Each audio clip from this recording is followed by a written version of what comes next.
All right, so we've all heard it, right? That 10,000 hours of practice is what it takes to be great. But what if that's not the whole picture? Today we're going to look at a totally different idea, one that might be even more powerful. Yep, that number, 10,000. It's kind of become this legendary figure, you know? The magic key, the secret code to unlocking genius-level skill at pretty much anything. I'm talking, of course, about the 10,000-hour rule. And the idea behind it feels so straightforward, right? You just start super early, you practice like crazy, and you focus on one single thing. But what if the exact opposite is true? What if there's another way? That's what we're digging into today, a totally different path to the top that, honestly, could change how you look at learning and success forever. Okay, so let's start with the 10,000-hour rule itself. And you can't talk about this rule without talking about the one guy who seems to prove it's absolutely true. I'm talking about Tiger Woods, of course, the ultimate poster child for this whole idea.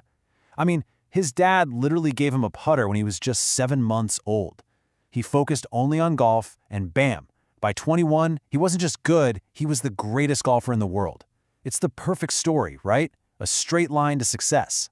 But, and this is a big but, here's where things get really interesting. See, when scientists actually started tracking top performers in all sorts of fields, they found something weird. The Tiger Woods path, it was the exception, not the rule. Something totally different was going on. They called it a sampling period. Instead of going deep on one thing right away, most of these future superstars, they dabbled. They tried a whole bunch of different things, building up a wide range of general skills. They actually waited to specialize, long after their peers had already picked a single lane. Let me give you another example. Picture this athlete. He tried skiing, wrestling, handball, volleyball, soccer, badminton. The list just goes on. His own mom, who was a tennis coach, refused to train him because he wouldn't play normally. He just wanted to goof around and hit the ball in weird ways. Who was that kid? Roger Federer. Yeah, an athlete just as iconic as Tiger Woods, but his path to the top couldn't have been more different. He basically did the exact opposite. He went for breadth before he ever went for depth. So what gives? This is a huge paradox, right? How can two totally opposite approaches, laser-focused specialization versus trying a bit of everything, both create legends? Well, it turns out the answer isn't about the person. It's about the world they're operating in. The environment makes all the difference. So a psychologist named Robin Hogarth came up with this really useful idea. He said there are two types of learning environments, kind and wicked. Think of kind environments like golf or chess. The rules are crystal clear, and they never, ever change. You take a shot, you know right away if it was good or bad. Feedback is instant and perfect. But wicked environments, well, they're messy.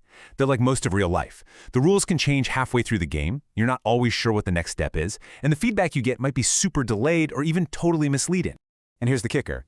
Our world is becoming more and more wicked. And in a wicked world, it's the generalists, the people who take that zigzagging Roger Federer path, who often come out on top. I mean, check this out. We think of Vincent van Gogh as this singular, focused genius, right? But look at his path. He was an art dealer, then a school teacher, then a bookstore clerk, an aspiring pastor, a missionary. He had 5 different careers before he even seriously picked up a pencil to draw in his late 20s. Wild. And you see this pattern everywhere once you start looking. Duke Ellington, he was way more into baseball and painting before he got serious about music.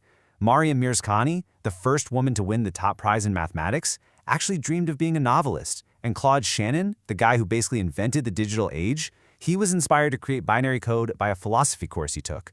It's all about connecting ideas from fields that look like they have nothing to do with each other. Here's the great one. Gunpei Yokoi. He was just a maintenance guy at a company that made playing cards, but he had this broad knowledge of what he called withered technology. Basically, old, cheap tech that everyone else had forgotten about. He took some well-known stuff from calculators and credit cards, mashed them together, and invented handheld video games. That little playing card company? It was Nintendo. And his masterpiece, of course, was the Game Boy.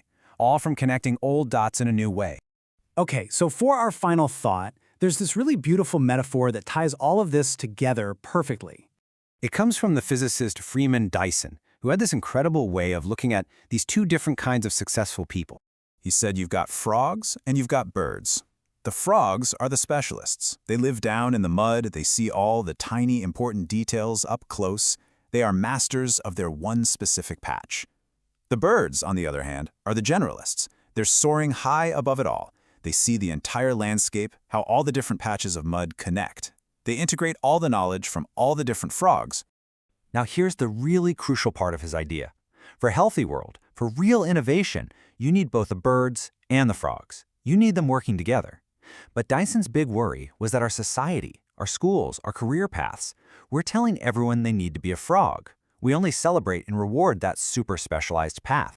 And that leaves us with one last big question to think about. As our world gets more complex, more unpredictable, more wicked, are we training way too many frogs? Are we forgetting to train the birds, whose ability to see the big picture, whose range, might be the most important skill we need to solve the biggest challenges ahead?